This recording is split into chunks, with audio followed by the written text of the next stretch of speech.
মা যখন আমাকে রান্না করতে বলে। এমন না, শোন না, আজকে না আমি আর রান্না করতে পারছি না রে, গরমে খুব কষ্ট হচ্ছে। তুই আজকে রান্নাটা করে দিবি? উফ, কি গরম পড়েছে মা। এই গরমে রান্না করলে আমার মাথাটাই খারাপ হয়ে যাবে। আমি এইসব রান্না টান্না করতে পারবো না, তুমি করে নাও।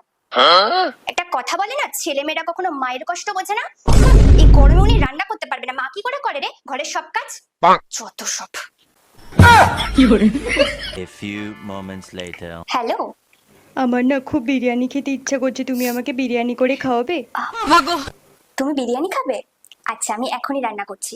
তুমি আমার কাছে বিরিয়ানি খেতে চাইবে আর আমি বানাবো না, এটা হয় কখনো? বাহ, আই লাভ ইউ। ঠিক আছে, আমি এখনই বানাচ্ছি। এই তো বিরিয়ানিটা বানিয়ে ফেলেছি। এবার যাই আমার জানকে গিয়ে কল করি বিরিয়ানিটা নিয়ে যাবার জন্য। কি রে মনা, এই গরমে নাকি তোর মাথা ব্যথা করছে? আমি যখন বললাম তখন রান্না করতে পারলি না, আর এখন বিরিয়ানিটা রান্না করলি কিভাবে? ফোনে কার সাথে গুজুর গুজুর করে বিরিয়ানি রান্না করা হচ্ছে? কার জন্য বিরিয়ানি রান্না করলি? আজকে দাঁড়া। ওরে বাবা, মা তো দেখে ফেললো, পালাই।